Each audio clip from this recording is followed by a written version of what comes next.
So you were asking me before this about the fights. Yeah, that's the UFC this weekend. What do you think? Because when they were counter-striker, that's why they keep the distance. And, well, and they know exactly that's.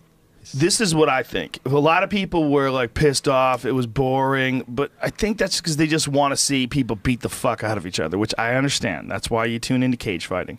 But to me, the way I always describe martial arts is it's high-level problem solving with dire physical consequences. And if you run in on Tyron Woodley, you got some dire physical consequences. He's a fucking powerhouse. And if Woodley charges at Thompson, there's dire physical consequences because he was getting tagged. When he said it to me after the fight, he's like, he caught me a few times as I was charging towards him. So Woodley has a different style than Thompson. Thompson has that wide stance, that karate style, and he's excellent at moving in and moving out and almost like point fighting you. Right. He's just jabbing you, hitting you with these clean left hands, sliding out of the way, occasionally throwing kicks, but mostly what he's doing is making you wonder what he's going to do and when he's coming at you. And Woodley had to pick his battles and figure out when he could launch himself at him. So at any moment, something could have happened. But a lot of shit didn't happen. Right. So the people watching at home are like, that was the most boring fight ever. It's because those moments are so critical. Those moments are so dangerous. Right. You can't just, they would like it to be like Frankie Edgar Gray Maynard, just fucking chaos, punches throwing, wild. It's not going to happen like that. You can't do that with Wonder Boy. You can't charge at him like that. He will fucking counter you, and you will be one of those people on his highlight reel. So Tyron Woodley was very smart, and that he knew that he couldn't charge at him. And Wonder Boy, he's not going to charge at Woodley either. I mean, he got almost knocked the fuck out in the first fight. He almost got knocked the fuck out in the fifth round of the second fight too. Yeah. Woodley's a powerhouse, man. He hits so goddamn hard. So everybody had to be on their toes. They both had to be minding their P's and Q's. And that translated for a boring fight to a lot of people, but not to me. To me, I was like, anything can happen at any moment. In the fifth round, it almost did. Almost did. When Woodley connected and Thompson's knees went out, I mean, he slumped. He was out, man. He was out for at least a half a second or a moment, you know. There was a moment where his legs gave out, his body went limp, and they could have stopped the fight right there. I'm glad they didn't. I'm glad they kept it going. I talked to Big John McCarthy in the cage after the fight. I go, how close were you to stopping that fight? He goes, I wasn't close to stopping that fight. I go, well, you were looking, right? He goes, I was looking. I go, you were looking close. He goes, I'll never admit it.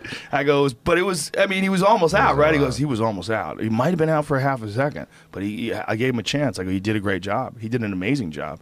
I mean, that's why Big John McCarthy's so important, a guy with that kind of experience. And if he fucked that up, everybody would be so mad at him. But he did it perfect. It was perfect. He has the most difficult job in the sport other than the fighters. Fighters have the most difficult job. Second most difficult job is the referee. Third most difficult job is the judges. Yeah, I believe so. I think so. Yeah, I believe he's going to interpret trauma before the other people. Well, he has to be at the right angle. Right. Like, they're moving around and they're fast and they could go to his left and he could be over here, but something could be happening on their right and he doesn't even see it. You know, you don't know. Like, sometimes guys don't see taps. Sometimes guys don't see certain eye pokes or groin shots. There's a lot of things that can happen. A referee's job is insanely difficult, and they only get praise when they fuck up. Right, or they only rather get attention when they fuck up. They don't get any praise when they do a great job.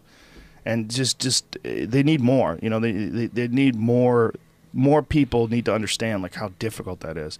So that moment where Tyron finally did connect on Wonder Boy, and everybody's like, why didn't you do that earlier? Because he could have got knocked the fuck out. Like, that was where the opening was. Woodley was so aggressive because he was down on the scorecards, at least in his corner's eyes, and in my eyes he was as well, and he had to charge forward, and he had to connect, and he did.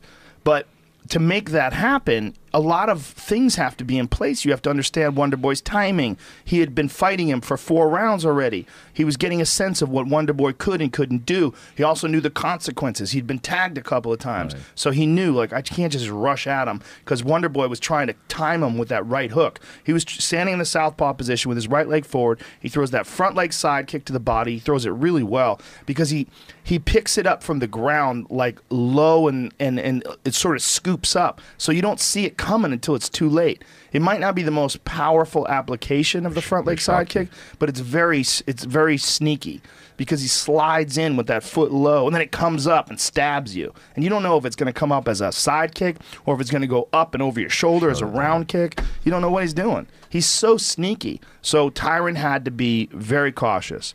And for a lot of people, it was very boring because of that. But I didn't think it was boring while it was happening. I was on the edge of my seat.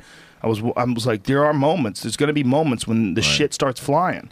And in those moments, that's where the fight becomes amazing. But those guys are smart, and they're not dumb. And the belt is so goddamn important. When you have the belt, you get to decide. You fight all the best fighters. You make the money. You know, you get the opportunities for the big money fights, like the Conor McGregor type fights. Those only happen if you have the belt.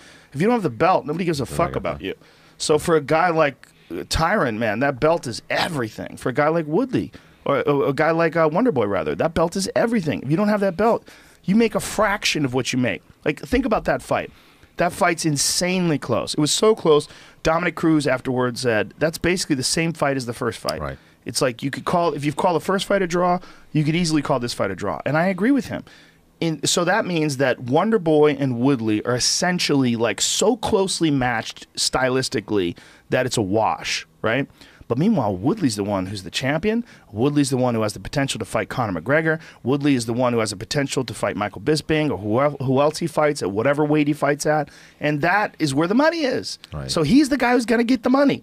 Whereas Wonderboy, who essentially had a draw with him, proved that he was at least close enough on one fight and just a hair under on the second fight.